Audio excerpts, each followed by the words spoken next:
दिनांक 4 मार्च 2026 रोजी संध्याकाळी 6:45 वाजेच्या सुमारास माननीय कोर्ट वेजापूर येथे नवीन इमारतीचे बांधकाम चालू असून सदर ठिकाणी बिहार राज्यातील मजूर कामासाठी आलेले आहेत। त्यापैकी मुलगा नामे इम्रान अली अन्सारी वय 19 वर्ष हा वेजापूर शहरात झगडा फाटा येथे मासे घेण्यासाठी गेला होता। तो मासे घेऊन परत येतेवेळी बोथरा पेट्रोल पंप समोर असताना अनोळखी 3 इसम एका मोटरसायकलवर येऊन सदर मजूर मुलास बळजबरी गाडीवर बसवून घेऊन इतर ठिकाणी फिरवले व त्याचे मोबाईलवरून घरच्यांना फोन करून 15,000 रुपयांची खंडणीची मागणी करत असल्याची माहिती पोलिसांना मिळाल्यावरून तात्काळ सदर घटनेचे गांभीर्य लक्षात घेऊन 3 तपास पथक तयार करून आरोपी व अपहरण झालेल्या मुलाचा शोध घेण्यासाठी रवाना केले।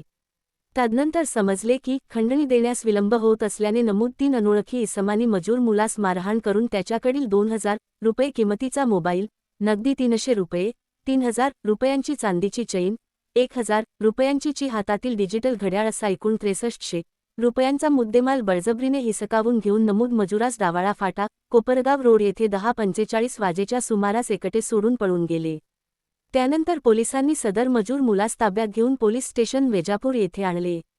त्याच्या फिर्यादवरून अनोळखी 3 इसमाविरुद्ध पोस्टे वेजापूर येथे गुन्हा रजिस्टर नंबर 162.2026 कलम 140, 2, 309, 135/2023 अन्वये अपहरण करून खंडणीसाठी मारहाण केलेबाबत गुन्हा नोंद करण्यात आला असून त्या अनुषंगाने तपास पथकांना तात्काळ आदेशित करून आरोपींचा शोध घेण्याचे कार्य चालू करून शहरातील तसेच आजूबाजूचे एकूण 50 ते 60 सीसीटीव्ही कॅमेरे चेक करून आरोपी निष्पन्न करून त्यापैकी 2 आरोपितांना तात्काळ ताब्यात घेण्यात आले आहे।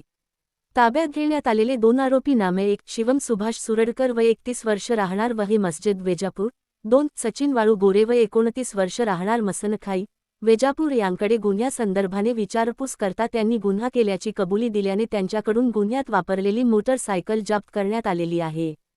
उर्वरित फरार आरोपी नामे सचिन मुरलीधर पवार राहणार खंडोबा नगर वेजापूर याचा कसोशीने पोलीस शोध घेत आहेत।